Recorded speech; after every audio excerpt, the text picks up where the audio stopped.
Welcome to another episode of me reviewing highlights. Here's a quick reminder. I include time markers to all the different chapters in this YouTube video so you can jump to the specific passage that you want. I label it with the book names. And yeah, with that, let's get started with our highlights for today. The first one is from Getting Things Done. Whereas the three lower levels have mostly to do with the current state of things, your actions, projects, and areas of responsibility, from Horizon 3 up, uh, the factors of the future and your direction and intentions are primary. The author is describing six layers of all the activities that you need to do. From varying in scope, so for example, the three lower levels, as the author says it, I think Horizon 1, 2, and 3, or I think ground state, Horizon 1 and 2, the it's mostly to do with actions, projects, and responsibilities.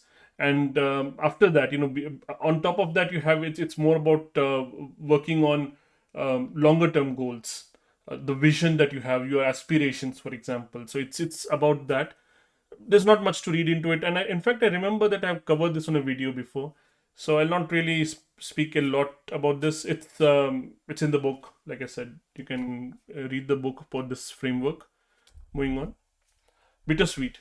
So Aidan had plenty of thoughts about my night at the Bell Center. For one thing, he told me people go to concerts hoping to have exactly this kind of experience. We're all in search of these states.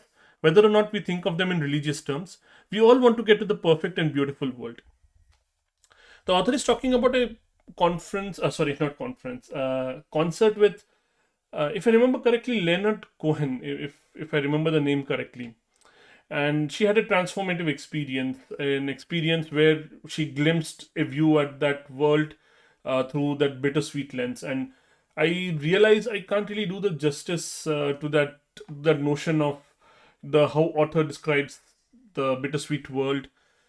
So rather than try, I would suggest you read the book. I think it's an important book to read, especially in this time. It's it's really difficult to describe. I don't really know how to say it. But as far as the passage goes, the author reached that kind of a stage, that state. She had that experience, a transformative experience at that concert, and she's reflecting on it that people go to these concerts for exactly this kind of experience. Moving on to team topologies. A new architecture cannot be expected to emerge as soon as a new team structure has been devised and implemented. Precisely due to the forces behind Conway's law, the existing software architecture will initially push back against the new team structures. So we see this struggle in a reorganization of any type of organization because the system has worked in a certain way so far. And of course, if you're trying to change the system, everything, all the workflows, all the processes that you've set up will kind of resist that change. It's natural. It's a part of any change. It's not special to changes related to software industry or software systems. So Conway's law, which says that the software architecture mirrors the organization that built it. So if you're trying to change that architecture, or and if you're hoping to change, if you're trying to do that reverse Conway maneuver where you are changing the organization so that the software architecture will can be updated. So for example, if you're moving from a monolith to to microservices, for example, and if you're changing the organization to work in that way, it will it will resist the change. It will get difficult to work in the software for a short while before it gets easier. So with that, let's move on to the genius zone. Anytime you're unhappy, you're thinking about something you cannot possibly change or control. Unhappiness comes from trying to control things that are actually uncontrollable and trying to change things that are actually unchangeable. So there's another passage that goes similarly, that anytime you're unhappy, from this book itself, so it says anytime that you're unhappy, try to find out what you're trying to control, and then realize, can you actually control it? If it's in your control, change it. If it's not in your control, then accept that, okay, this is just a part of your landscape now. You have to you have to put that into your calculations. That's it. So I think this is saying pretty much the same thing, like a different way of saying it. That's it. So it comes from trying to control things that are actually uncontrollable. Really, that's where we feel that frustration, and as if we're hitting against a wall and everything. I I really don't know. It's kind of this notion is quite not new. It's we are familiar with this notion that one of the reasons we find this experience that of unhappiness is because we're trying to change something that we can't really. Moving on, wrong fit, right fit. Adding further complexity to this obsession, we all have of working harder in the face of wrong fit is the ancillary impacts of doing so. Working harder to fit in requires more energy, creates more stress, pulls even further on over time, and can dominate our thoughts while at work and at home. As a result, my interviews reported big dips in overall engagement, well being, and health. So, this is the book notion is, of course, like the name says, that there is a wrong fit and there is a right fit. And it's as an individual, you're trying to find an organization, a company where you find the right fit. There is a lot more over here. I won't go into that. I'll just focus on the passage over here. So there is this in this passage, there is this the author is describing this condition where even though it's a wrong fit, we force ourselves to make it work. It's not unheard of, right? It's not. It should not come as a surprise to you that we do that because there are a lot of biases at play over here. For example, we have um, accepted a role and now we want to make it work because we've just accepted it and leaving it would be tantamount to failure, so we struggle to make it work. And like that's the obsession the author is talking about over here. So we work harder and that just results, so it's like working harder, it's not the problem, but working harder in a wrong fit environment is the problem. It's like I mean, if you want to visualize this, putting a square peg through a round hole kind of thing, if you, how much ever you push, how much ever hard you work over here, it just won't go through. So it requires more energy, creates more stress, and like the author says, it affects the well-being, health, and everything. That's really it here. So, to the leadership challenge, innovation comes more from listening than from telling, and from constantly looking outside of yourself and your organization for new and innovative products, processes, and services. You need to search for opportunities by seizing the initiative and by looking outward for innovative ways to improve.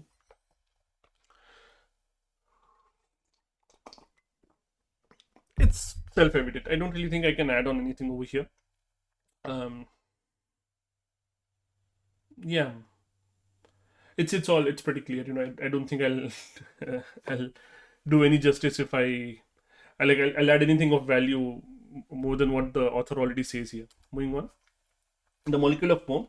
Even a future 1 second away is unreal. It is only the stark facts of the present that are real, facts that must be accepted exactly as they are, facts that cannot be modified by a hair's breadth to suit our needs. This is the world of reality. The future, where dopaminergic creatures live their lives, is a world of phantoms. Um, I don't remember the context of this particular passage. Uh, it's just the notion that dopaminergic individuals, like people who have a high dopamine drive, either the desire circuit or the control circuit, and we talked about that in different places before.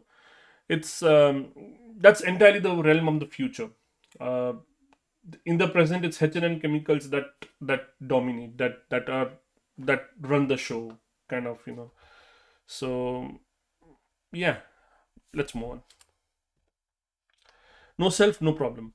We want to be smarter, more attractive, more successful, etc. And all of these ideas are our problems. The great tragedy here is that we never realize that none of these conditions will ever be met completely to the satisfaction of the self, because the self must continue to think in order to stay in existence. And therefore will always change the measuring stick, always adding a new, better to fall short of. So it's a different dimension to look at. What we just saw in the previous quote. Where dopaminergic individuals always keep looking at the future. That it's always about more. The passage didn't say that, but we have covered this before. That dopamine always wants more and more. So this is another perspective. Both of these books are somewhat related to neuroscience. Um, I mean, like this book is it's not a book review, so I'll not go into that. I'll not digress myself. But yeah, this book, it claims to be, it claims to link things to neuroscience world. And there is this thing that, okay, the left side of the brain in this book, the author describes the left side of the brain being tied to a strong sense of identity in terms of thinking, in terms of uh, not in terms of being, but in terms of thinking, in terms of always doing something better. And that's what the author describes over here, that it will always keep adding better. Whatever goals you set, however difficult they are, it will always add a new better. And like I said, it's a different dimension to think of the same thing that's described in the in that neurochemistry way, in the neurochemistry manner with dopamine and everything. And also the other book, 7.5 lessons about the brain, that also covers the same thing in a more um, the structural aspects of the brain. So yeah, let's move on. 4,000 weeks. We push ourselves harder to get rid of anxiety. But the result is actually more anxiety, because the faster we go, the clearer it becomes that we'll never succeed in getting ourselves or the rest of the world to move as fast as we feel is necessary. Meanwhile, we suffer the other effects of moving too fast: poor work output, a worse diet, damaged relationships. Yet, the only thing that feels feasible as a way of managing all this additional anxiety is to move faster still. You know you must stop accelerating, yet it also feels as though you can't. It kind of says a very different thing, but I am relating this to the previous two passages which I just read. That again, it's just a question of more. We all are striving to do more and more and more, and nothing is ever enough. So it's just more anxiety, and the more anxious we get, we feel that we still need to do more.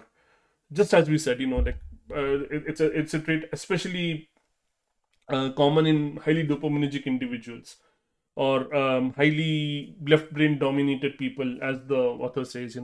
So again, a lot of different perspectives. I think they're all saying the same thing.